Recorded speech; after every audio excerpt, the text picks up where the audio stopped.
Hello everybody, my name is Clint Heffern and this is my ePortfolio, part of the completion of my master's in building leadership through Fort Hays State University. So getting right into this, first up, my artifact folder basically has all my documents, all my PowerPoints, everything that is in this portfolio is listed or housed right here in this artifact folder. Next up, some personal and professional goals, and I won't talk too much about this because there's a video right there of me explaining this. Big kind of recap of this is I've wanted to be a head basketball coach for a long time. And I actually got the head boys basketball position at Fort Scott High School this past year. So I just finished up my first year at Fort Scott where I was the head basketball coach. Loved it. I've always wanted to be a leader of young men. And again, really enjoyed it. Feel like I'm really fortunate to be at a good school. That is one of my goals. And I've always wanted to get my master's done quick, before I have a family and before I have kids. So I'm hopefully finishing that up now. And I do wish to move into administration eventually, but right now I want to coach. And a lot of times it's hard to be a head coach and an administrator. So I want to coach right now, and eventually I would like to get into administration. My leadership philosophy, this is outlined right here. 4 things that I value as a leader, relationships. Hopefully being motivational, having a sense of responsibility and being organized, and then being situational as well. So, I try to be a reflective learner, and I think that's something that Fort Hays State in this program has taught me, is how to be situational and not say, this is how we're going to do things because this is how we've always done them. To constantly be learning and be situational where that is needed. And then relationships, that's a big piece too. I want to win. I want to be successful, but at the end of the day, there's a lot of relationships that we form that are bigger than a lot of other things, and kind of keeping things in perspective. I think that's a big piece. Plan to study. This is kind of funny. I actually just finished this up just a little bit ago. So I hadn't edited this for a while, and so I had some of my older thoughts of what my plan was going to be with this program, and so it's kind of funny to edit it now. Because looking back on this, I did not take the classes in the order that I thought I was going to take them. I did not finish like I thought I was going to, and it was not as quick. That's a part of being situational is, things don't always go as planned, and that's okay. And it's okay to set a plan. And as you learn new things and as, things change, kind of adapt that plan. So this was pretty cool to look back on and see the plan that I actually took. This is my resume, and just one piece here. Went to Iowa High School, went to the JUCO Allen Community College for 2 years and played some sports. Finished up my undergrad at Pitt State, and now I'm at Fort Hays. Some of my educational experience as far as teaching. Got my first job in education at St. Mary's Colgan, which is in Pittsburgh, Kansas. I was there for 3 years. I taught. I was an assistant coach. And actually, my last year was the junior high athletic director and assistant high school athletic director. So got a lot of good administrative experience there. There for 3 years. I actually student taught there as well. That's why it says December of 2016. And then this past year, I came to Fort Scott High School because I got the head boys basketball coaching position. So was there for 1 year. In my experiences down here that I'm going to show you, I used experiences from both Fort Scott, but mainly from St. Mary's Colgan. Moving on, this is my activity form. Kind of found this confusing at the start, but it became, figured it out very easily, and it became a good tool to keep me organized. And so here are all my activity responses in tracking that. So I went in order as far as logged all of my elementary positions or my experiences, logged all of my secondary experiences, and then logged my district experiences. And that is marked here too on the standards. This was a good tool. I found this really beneficial as far as keeping track of which standards I checked off and which ones I needed to continue to search for. Here's my administrative verification. So again, used experiences from Colgan and from Fort Scott. First up here is Wes Streeter, who is my principal at Colgan. And then this is my administrator for Fort Scott, and his role, he was the athletic director, Jeff Delatorre. Actually had kind of a unique experience here. This was my first year at Fort Scott, and both my principal and my assistant principal were not renewed. Their contracts were not renewed for the following year. So we kind of had an interesting finish to the school year. And so both my principal and assistant principal were not around. So I had my athletic director, who I picked his brain a lot.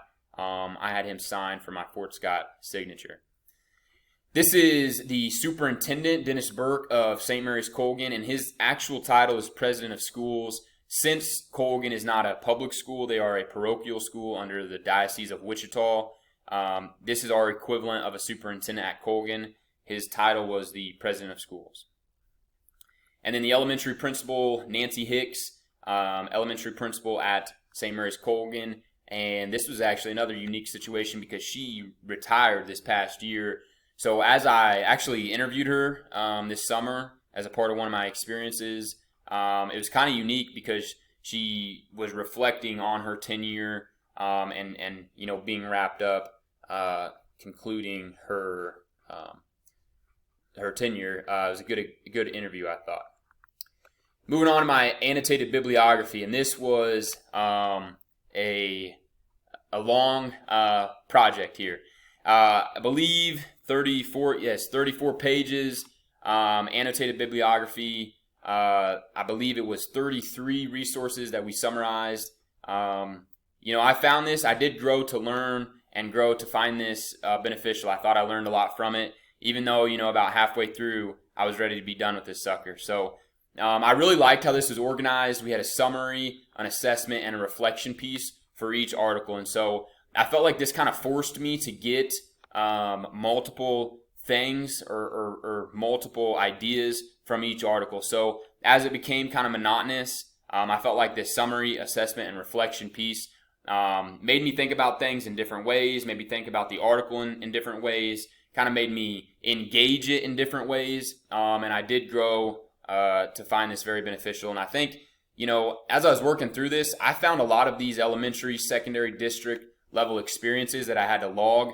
I kind of enjoyed that, honestly. I found it kind of cool and kind of unique, and reflecting on it kind of made me look back on some of my experiences, and I really kind of liked thinking about these experiences in a school leadership position, and I kind of enjoyed it. The annotated bibliography I did not enjoy as much, but I know that in any job, but especially if I'm going to be a school leader, there's going to be things that I'm not going to enjoy or are going to be monotonous, and whether it's looking at data or evaluating a curriculum, there's going to be things that aren't always fun and get monotonous and stuff like that. And I think this applied directly to that. My highlight video, that's what I'm doing right now. Moving into some of my experiences.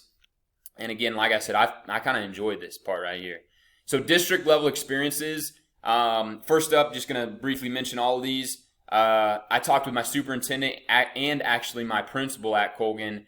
Talked about the mission statement, and both of them said, and the elementary principal said this too, everything at the school at Colgan revolved around the faith. The faith was the center point of everything, whether it was classes, meetings, how they acted in extracurriculars and sports. Everything was about the faith. A part of that is they had to adapt a lot of classes, a lot of schedules around the church stuff. So whether it was a holy day of obligation, whether it was Ash Wednesday, funerals, they were constantly having to change the bell schedule. And so they kind of explained the bell schedule and how to briefly do that. So that's what I did here, evaluating their mission statement and then kind of learning about something else through the bell system. The continuous learning plan. So COVID popped up, and I definitely don't wish COVID again and don't want that to happen again. But I was asked to be a part of the continuous learning plan when that popped up. And looking back on that, I found that very beneficial to see how my school leaders approached things in an unprecedented, that was such a used word, unprecedented time period. Looking back on that, I'm really glad that I was a part of this plan. I think I learned a lot about how to be an effective school leader through this plan and seeing some of the administrators I had I thought that was a great experience. I was a part of the continuous learning plan. Is our district wanted all school teachers to put out a video to the kids so that the kids could access and see, this is what our continuous learning plan is going to be moving forward. So I put together mine, since I said that I knew how to use Zoom and Screencast-O-Matic and YouTube and all that. I put together my video, and then I put that out to the staff at Colgan, elementary through high school, to show them what was expected, and then also answered some questions on it, like how to use Zoom, how to use Screencast-O-Matic, stuff like that. I was also a part of the President's Council. My superintendent, Dennis Burke, asked me to be a part of this. This looked a lot at community stakeholders, how our enrollment's going, how do we look attractive to the community. I was also asked by Dennis Burke to be a part of the principal interview committee. So I helped interview Wes Streeter when he applied for the St. Mary's Colgan principal job. So here are some of the questions. I thought that was a valuable insight as well. We aligned our PE from elementary through junior high through high school. I was a junior high PE teacher at Colgan, and it was really beneficial. We started using RAC, which is the picture up there on the left. So we aligned. We had several meetings where we were talking with the elementary, the junior high, and the high school principal about how to align that stuff, how to use RAC. Thought that was really beneficial as well. My secondary experiences, I volunteered for a few services for the elementary. Thought that was a good and modeling ethics. I also spent a lot of time. I put 22 hours here, but I think it was more, where I had a small second-hour American history class, and we were most of the time ahead of my other classes. So every Friday, we started going to the elementary school building, and I had a really good first-grade teacher that I was friends with, and we started interacting, doing a lot of different activities, us teaching them our stuff, them teaching us the stuff that they had just done. Here's a picture of us dancing right here. Really enjoyed that time. I asked Nancy Hicks about how to establish school culture, so that was a really cool interview just this summer. Learned a lot from the elementary school technology director about Power School. There are so many things in Power School and data that I had no idea about. Also, when I got the junior high PE teaching position at Colgan, I went and observed the elementary PE class because that elementary PE teacher had been there for 34 years, I believe it was, and he was so good at working with kids. I learned a lot from him. Also observed other different grades of classrooms, asked them about some school leadership questions. A lot of them pointed, they had just gotten this end of the year teacher checklist, so a lot of them pointed about stuff like that, about being organized and stuff like that. Created this informational video about Colgan as a part of one of my grad school classes, but then I showed it to the elementary teachers so that they could show parents and other stakeholders about what Colgan has to offer. Moving on to secondary activities. End of the year checklist, asked my high school principal about this. We set some social studies goals in the high school social studies department, and so these were our goals that we had set. Helped supervise some intruder drills, and a lot of stuff's important in education, but when you're thinking about saving life or death, this stuff's very important. Also helped shadow my principal. Like I said, I interviewed Wes Streeter. He got the job, and so the following year, he kind of asked me to help him out in the summer, like just explaining him what's going on, and I said, hey, could I use this as a part of my grad school experience? So spent so much time just being with him in the summer, and as things popped up, I'd help him, he'd help me, things like that. So looked at some of the stuff like supplemental salary, that's right there. Classroom walkthrough, this is the digital sheet that he uses. It's kind of funky format because it's printed out, but it is a digital format. We are going to common assessments at Fort Scott, so spent a lot of time learning about that. I was the community house captain leader, so my homeroom, we had a community, and the whole thing was getting kids interacting with other kids, making them feel welcome. Helped develop the PE master schedule this year at Fort Scott. Looked at PO and reimbursement forms at both Fort Scott and at Colgan. Helped with some fire and tornado drills, especially timing those. And then helped new teachers with the PDP toolbox, something I had to learn a lot about. Presented a PD item on how to engage the community. Sign Up Genius, and I believe that's it. So, and then here's my reflection as well. Again, hope this helped answer some questions. Thank you. I'm looking forward to speaking with you.